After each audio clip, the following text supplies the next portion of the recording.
हाँ जी, सभी को नमस्कार, गुड आफ्टरनून। नेक्स्ट क्लास में हमने सातवाहन वंश देख लिया था, सभी शासक देख लिए थे, जितने भी शासक थे। सातकर्णी प्रथम, गौतमीपुत्र, सातकर्णी, हाल और जितने भी शासक थे सबको पढ़ लिया था। और हमने बता भी दिया था नेक्स्ट लेक्चर में हम आपको सातवाहन कालीन समाज बताएंगे।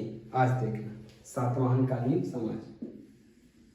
सबसे पहले सातवाहन कालीन अगर समाज देख रहे हैं तो सबसे पहले ये देखना होगा कि ये सातवाहन कौन थे। सातवाहन ब्राह्मण थे, वह खुद को ब्राह्मण होने का दावा करते थे। देखना सातवाहन, सातवाहन जितना भी वंश है, सातवाहन शासक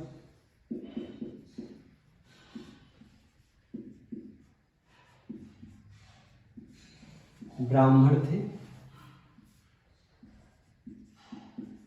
या खुद को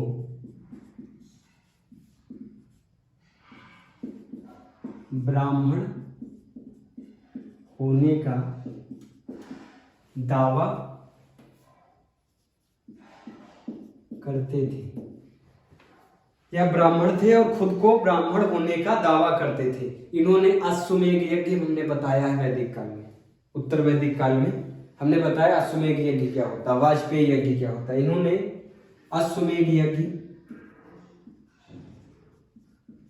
इन्होंने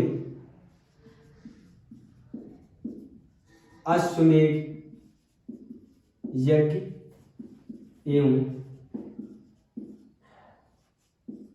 वाजपेयी यज्ञ करवाए और ब्राह्मणों को बुलाकर उन्हें दान दिया, दान दिया। ब्राह्मणों को बुलाकर उन्हें दान भी दिया।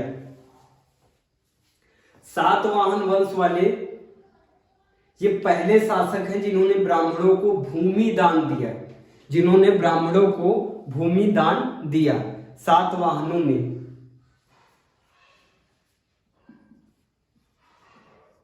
यह पहले शासक थे जिन्होंने ब्राह्मणों को भूमि दान दिया। ऐसा नहीं सिर्फ ब्राह्मणों को, इन्होंने बौद्ध भिक्षुओं को भी भूमि दान दिया। ब्राह्मणों को, लेकिन ये पहले शासक हैं जिन्होंने ब्राह्मणों को भूमि दान दिया। ये इंपॉर्टेंट है, ये पहले शासक हैं जिन्होंने ब्राह्मणों को भूमि दान दिया। इन्होंने बौद्ध भिक्षुओं को भी भूमि दान दी। ऐसा नहीं, इन्होंने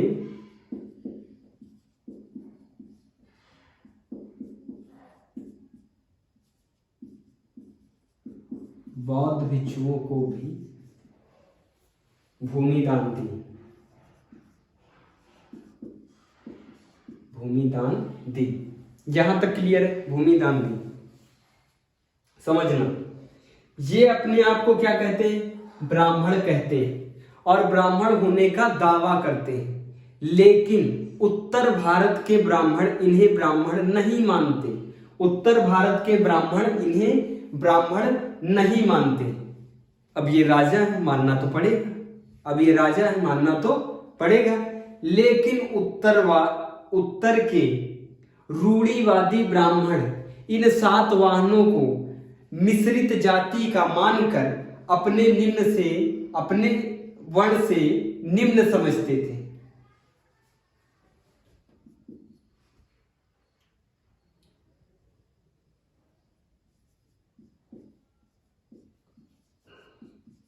उत्तर भारत के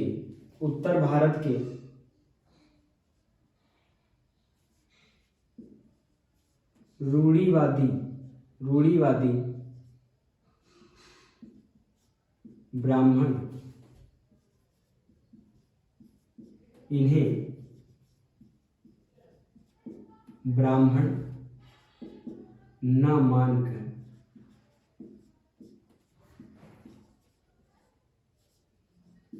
इन्हें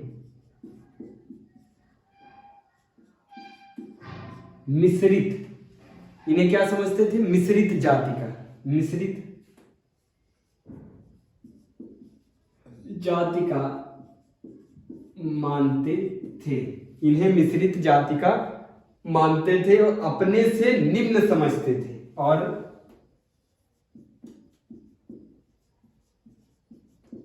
अपने से निम्न समझते थे। कौन? उत्तर भारत के ब्राह्मण। यहां तक आया समझ में सभी को? इन्होंने ब्राह्मणों को भूमि दान दी। ये पहले ऐसे शासक हैं जिन्होंने ब्राह्मणों को भूमि दान दी। ऐसा नहीं है ब्राह्मणों को ही दान दिया, लेकिन हाँ ये है कि पहले ये शासक हैं जिन्होंने ब्राह्मणों को भूमि दान दी, लेकिन इन्होंने बौद्ध भिक्षुओं को भी भूमि दान दी। उन्हें चैत्य बनवा के दिए, पहाड़ों को कटवा कर, गुफाओं में पत्थरों को कटवा कर उन्हें चैत्य और मठ बना के दिए। इन्होंने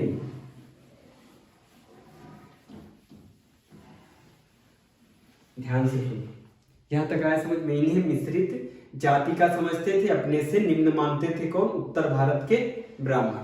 यहां तक आया समझ में? सातवाहनों ने बौद्ध भिक्षुओं को भी दान, सातवाहन बौद्ध भिक्षुओं को भी दान देते थे। उन्होंने चट्टानों को कटवाकर चैत्य और मठों का निर्माण करवाया।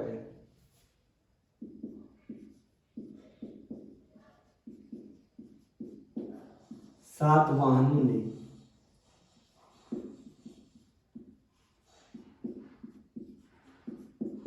बौद्ध भिक्षुओं को भी दान दिया। इन्होंने चट्टानों को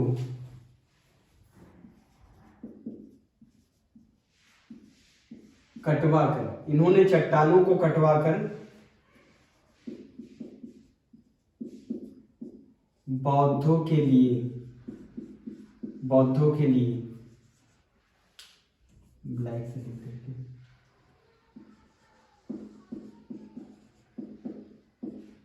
चैत्य तथा मठों का निर्माण करवाया। चैत्य तथा मठों का निर्माण करवाया। यहां तक आया सबको समझ में? सातवाहनों ने बौद्ध भिक्षुओं को भी भूमि दान दिया था। जहां तक आया समझ में? इन्होंने अव्यवस्थित हो गई 4 वर्ण वाली व्यवस्था। इन्होंने अव्यवस्थित हो गई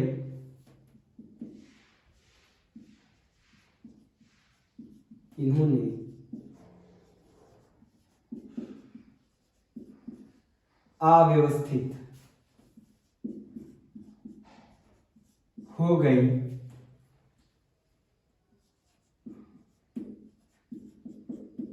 4 वर्णों वाली वर्ण व्यवस्था को पुनः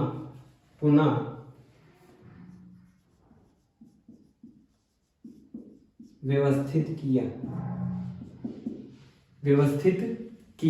जहां तक आया समझ। सातवाहनों की राजकीय भाषा सातवाहनों की राजकीय भाषा प्राकृत थी और लिपि ब्राह्मी थी, जैसे अशोक की थी।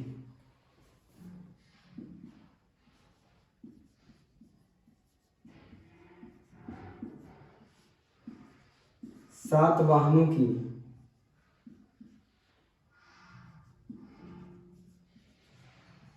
राजकीय भाषा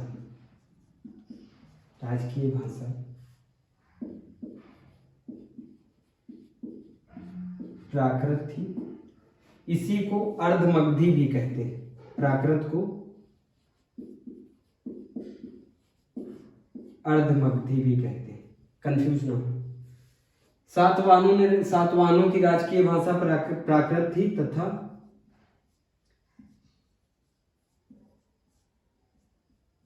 लिपि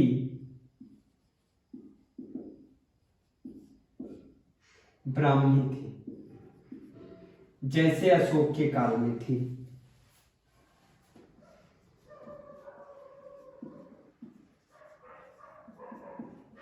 जैसे अशोक के काल में थी। यहां तक सबको क्लियर है? जैसे अशोक के काल में थी। देखना, जैसे अशोक के काल में भाषा थी वैसे ही भाषा, जैसे अशोक के काल में लिपि थी वैसे ही लिपि, जैसे अशोक के काल में प्रशासन व्यवस्था थी वैसे ही प्रशासन व्यवस्था सातवाहन वंश में देखने को मिलती है।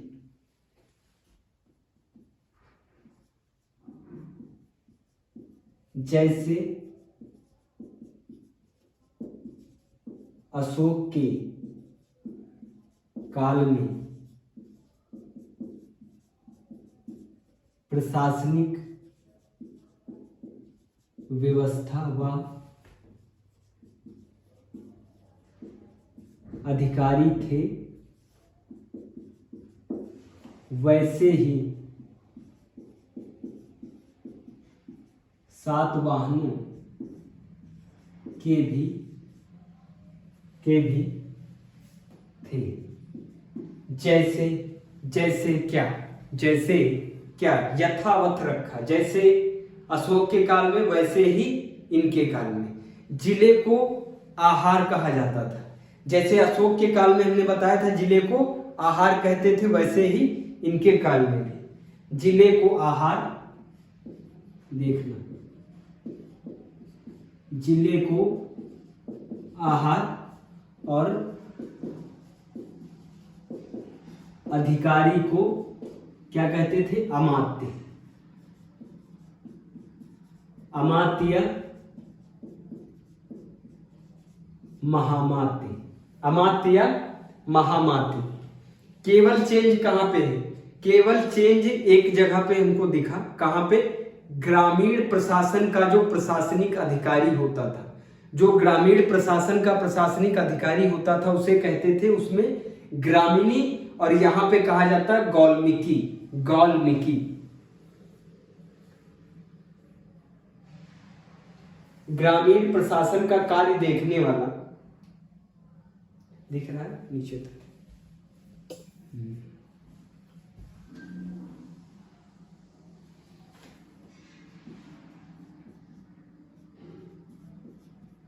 ग्रामीण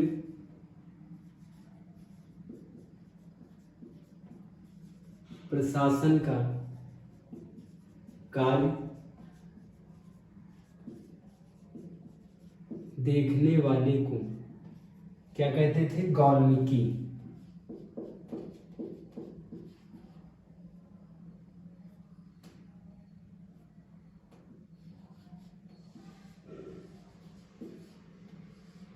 गौल्मीकी कहा जाता था।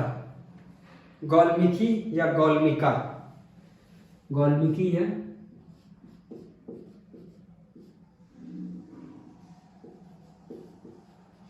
गौल्मिका कहा जाता था। यहां तक सभी को क्लियर? नोट डाउन करो फटाफट।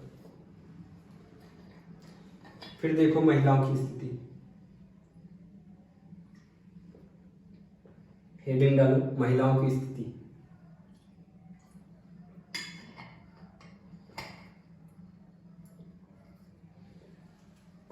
समाज में नेक्स्ट देखना महिलाओं की स्थिति, सातवाहन काल में महिलाओं की स्थिति।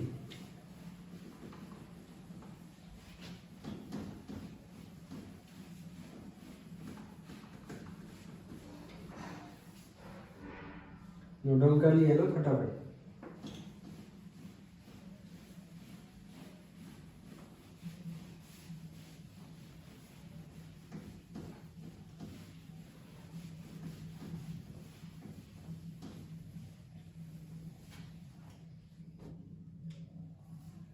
सातवाहनकालीन समाज में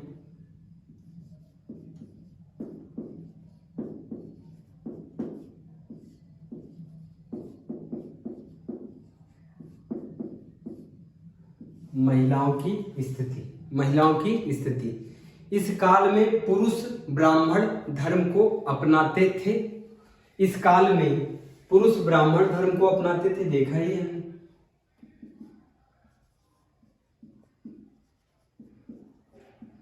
इस काल में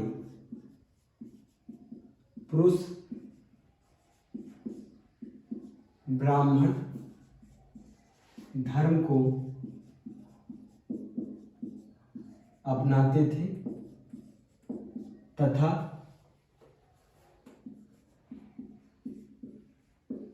महिलाएं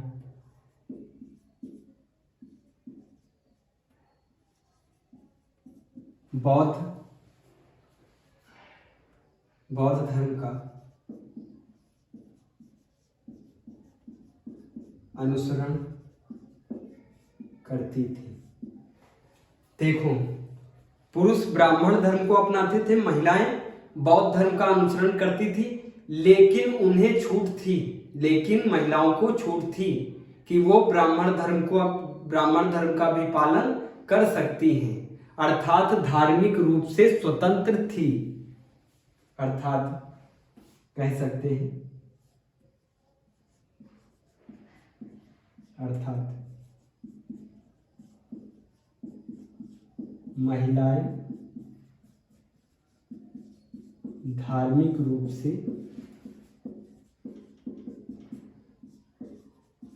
स्वतंत्र थे।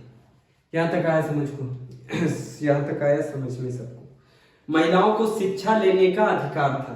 देखना, नोट डाउन, इंपॉर्टेंट।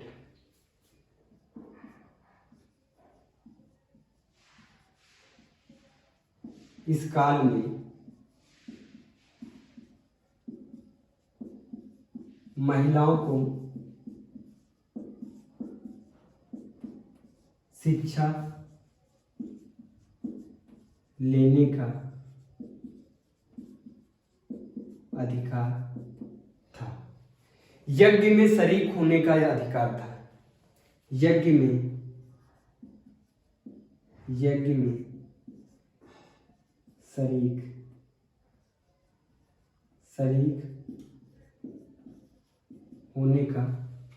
शरीक होने का अधिकार था।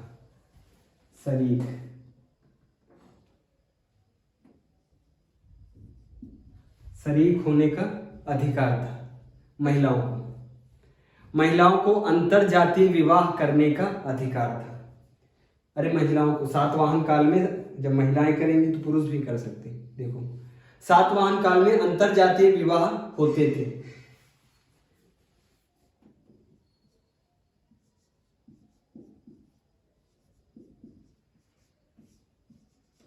सातवाहन काल में अंतर जातीय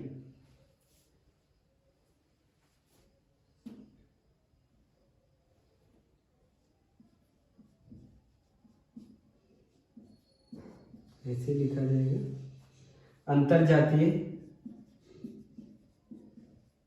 विवाह होते थे। इस काल में अंतरजातीय विवाह होते थे। स्त्रियों को संपत्ति का अधिकार था। स्त्रियों को संपत्ति का अधिकार था।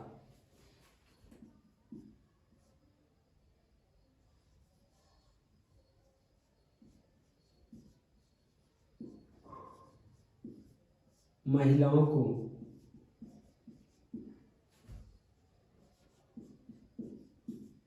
संपत्ति का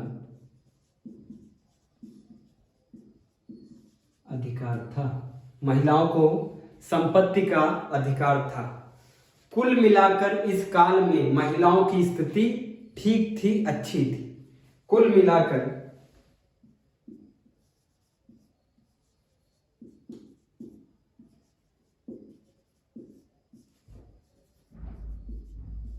इस काल में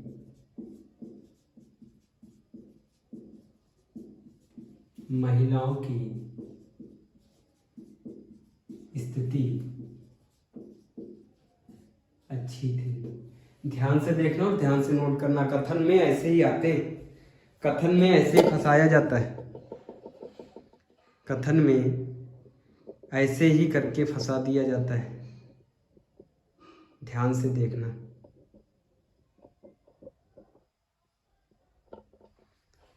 फटाफट नोट डाउन कर लो।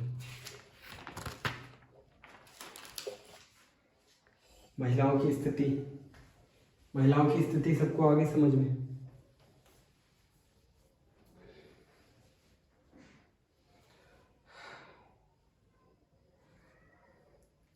अब देखना, सातवाहन के समकालीन राजवंश, समकालीन राजवंश।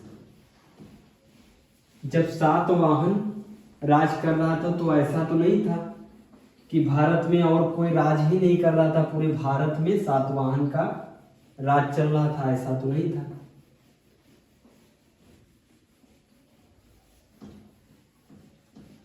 उस समय कलिंग में कौन शासक था पूछा जा सकता है। कलिंग का कौन शासक था? सातवाहन के समकालीन राजवंश,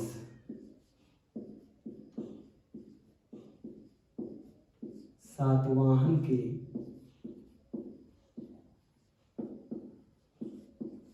समकालीन राजवंश, सातवाहन के समकालीन राजवंश, जिसमें मुख्य रूप से क्या पढ़ेंगे? कलिंग का चेदी वंश, जिसमें मुख्य रूप से क्या पढ़ना है? कलिंग का चेदी वंश, कलिंग का चेदी वंश। जब सातवाहन राज कर रहे थे उसी समय कलिंग में, कलिंग आज का उड़ीसा, कलिंग उस समय का कलिंग आज का उड़ीसा, जब सातवाहन राज कर रहे थे उसी समय कलिंग में चेदी वंश का राज चल रहा था।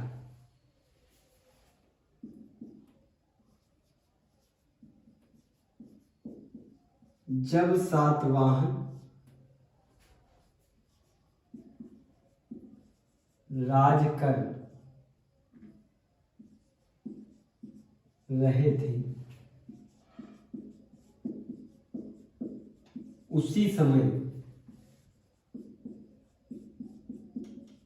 कलिंग में चेदी वंश का राज चल रहा था।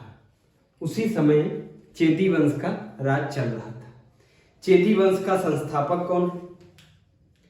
चेदी वंश का संस्थापक है महामेघवाहन। महामेघवाहन, महामेघवाहन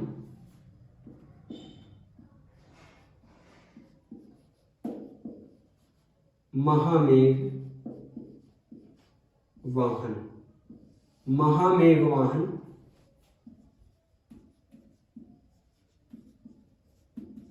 इस चेदी वंश का संस्थापक था। चेदी वंश का संस्थापक था। इस चेदी वंश का सबसे प्रतापी शासक था खारवेल। इस चेदी वंश का एकदम छोटा सा ज्यादा नहीं, इस चेदी वंश का, घबराना मत, इस चेदी वंश का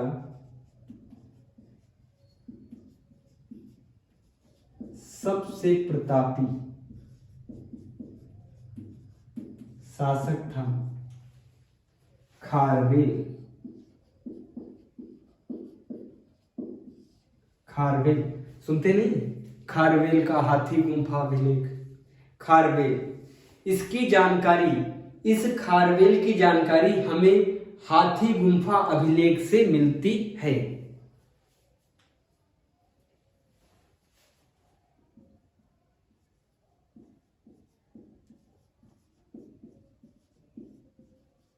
इस खारवेल की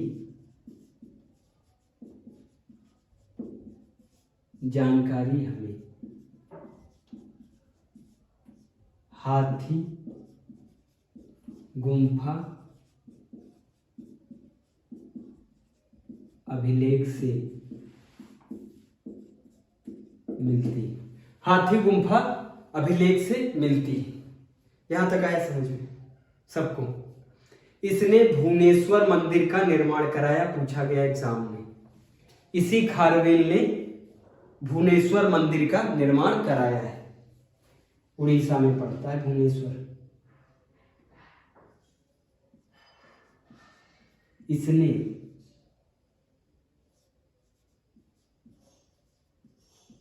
भुवनेश्वर मंदिर का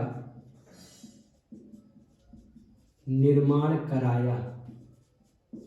इसने भुवनेश्वर मंदिर का निर्माण कराया। अब देखेंगे हाथी गुम्फा अभिलेख। हाथी गुम्फा अभिलेख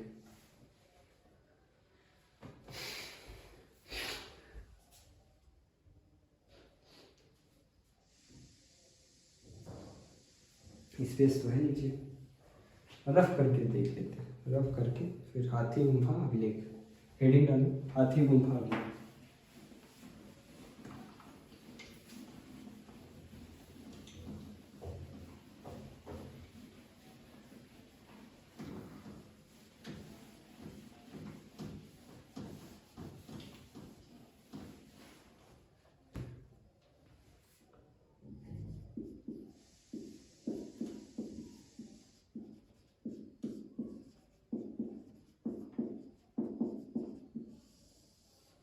हाथी गुम्फा अभिलेख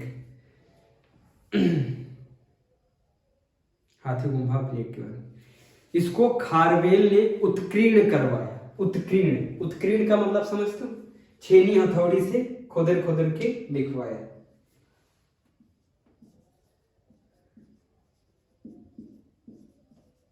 इसको खारवेल ने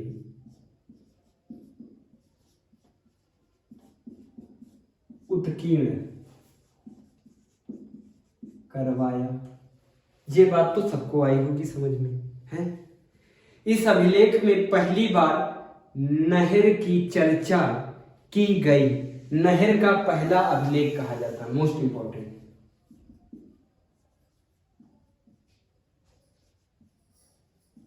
इस अभिलेख में पहली बार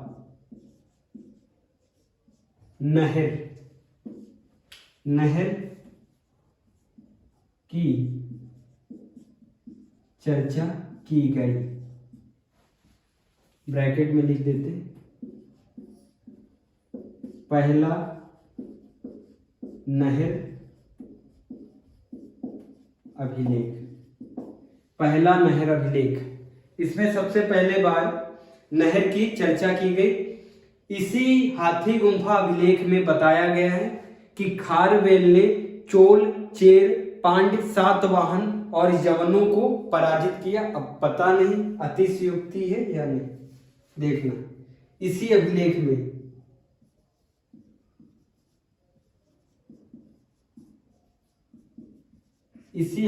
में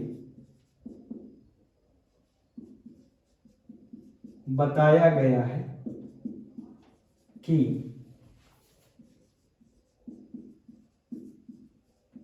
खारवेल ने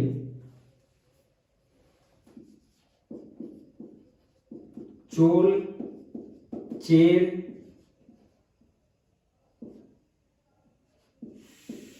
पांड्य, सातवाहन और यवनों को, बताएंगे आगे यवन कौन है, यवनों को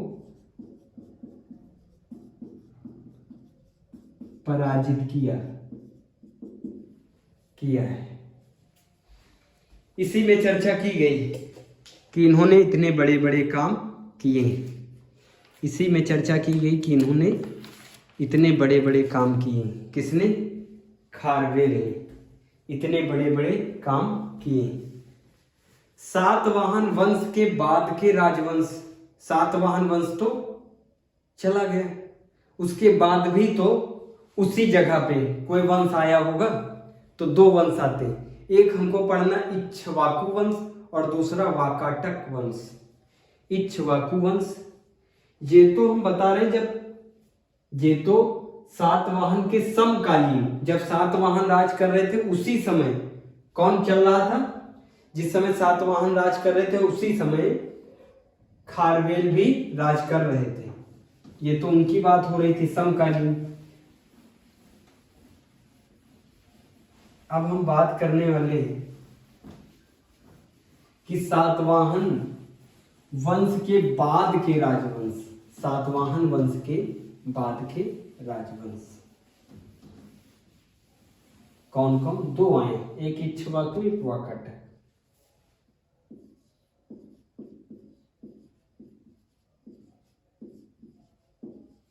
सातवाहन वंश के बाद के राजवंश, सातवाहन वंश के बाद के राजवंश लिखना। सातवाहन वंश के पतन के बाद उसी क्षेत्र में शासन करने वाले राजवंश। सातवाहन वंश के पतन के बाद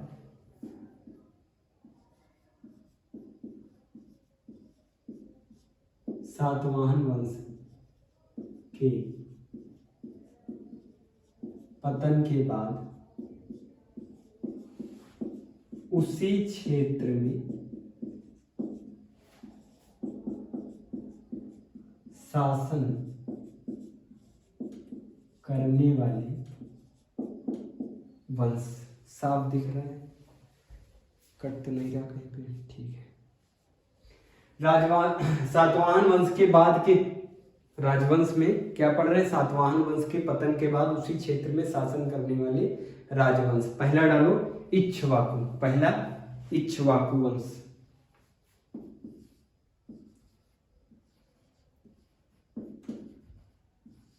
इक्ष्वाकु वंश, इक्ष्वाकु वंश ये सातवाहन के सामंत हुआ करते थे। ये सातवाहन के सामंत हुआ करते थे। सातवाहनों के कमजोर होने के बाद स्वतंत्र हुए। सामंत तो हमने पहले ही बता दिए। सातवाहन ने इन्हें छोटा सा टुकड़ा दिया होगा इक्ष्वाकु को, इक्ष्वाकु को छोटा सा टुकड़ा दिया होगा। जब सातवाहन वंश कमजोर हुआ तो ये उनपे हावी हो गए और अपने आप को स्वतंत्र कर लिया। यही होता है सामंती व्यवस्था में। ये सातवाहन वंश के सामंत हुआ करते थे। सातवाहन वंश के कमजोर हो जाने पे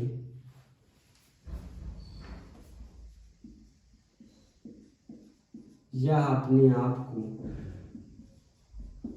स्वतंत्र कर लेते हैं, या अपने आप को स्वतंत्र कर लेते हैं। शांतमूल नामक शासक ने इस वंश की स्थापना की। किस नाम के शासक ने? शांतमूल। देखना, शांतमूल नाम है इसका। इक्ष्वाकु वंश की स्थापना कौन करता? सातमूल नामक शासक ने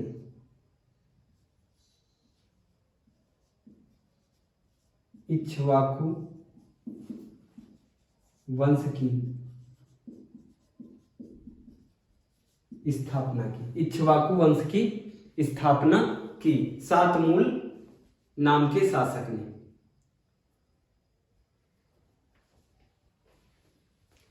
यहां तक आया समझ में? यह बौद्ध मत अनुयायी थे। यह बौद्ध मत अनुयायी थे। यह बौद्ध धर्म के अनुयायी थे। धर्म भी ये भी डिसाइड हो गया किसको मानते थे। वीर पुरुष दत्त नामक इक्ष्वाकु वंश, वीर पुरुष दत्त नामक इक्ष्वाकु शासक ने नागा अर्जुन कोंड स्तूप का निर्माण करवाया। वीर पुरुष दत्त नामक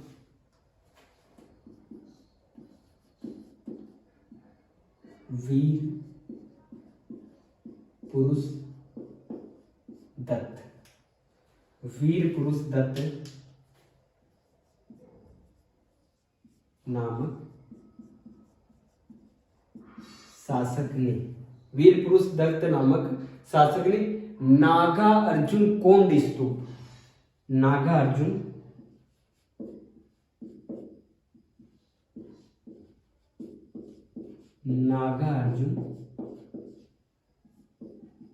कोंड स्तूप का निर्माण करवाया। हाँ, यहां तक आया समझ में। बस इक्ष्वाकु वंश इतना है।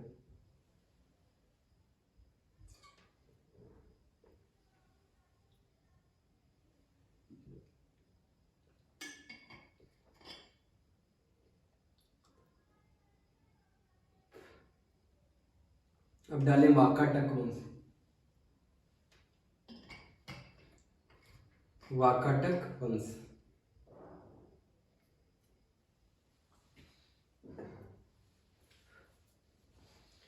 वाकाटक वंश। टाइम तो नहीं पूरा जाता, 37 हो गया।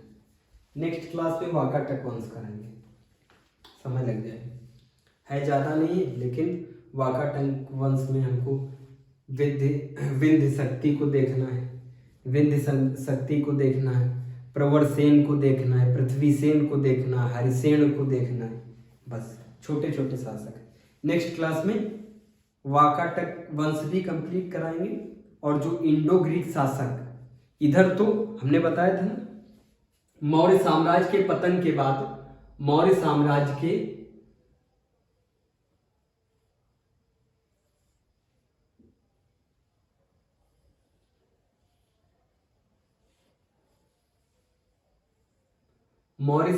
के पतन के बाद इस वाले साइड में ये जितने भी वंश पढ़ा रहे ये इस वाले साइड के, अभी इस वाले साइड के तो बाकी है ना, इस वाले साइड के, इस वाले साइड में कौन है, हिंदी में लिख देते, इंडो ग्रीक जिनको कहते हैं यूनानी, या फिर इन्हीं को कहते हैं यवन। इंडो ग्रीक, यूनानी या यवन। फिर देखेंगे शक में 3 शाखाएं देखेंगे, उसी में देखेंगे रुद्रदामन। फिर देखेंगे कुषाण, इन तीनों को देखना है। उसके बाद गुप्त काल पढ़ लेंगे और एंशिएंट हिस्ट्री समाप्त, एंशिएंट हिस्ट्री समाप्त हो जाएगी। ठीक है, सबको नमस्कार, नोट डाउन कर लो, नेक्स्ट क्लास में मिलते हैं।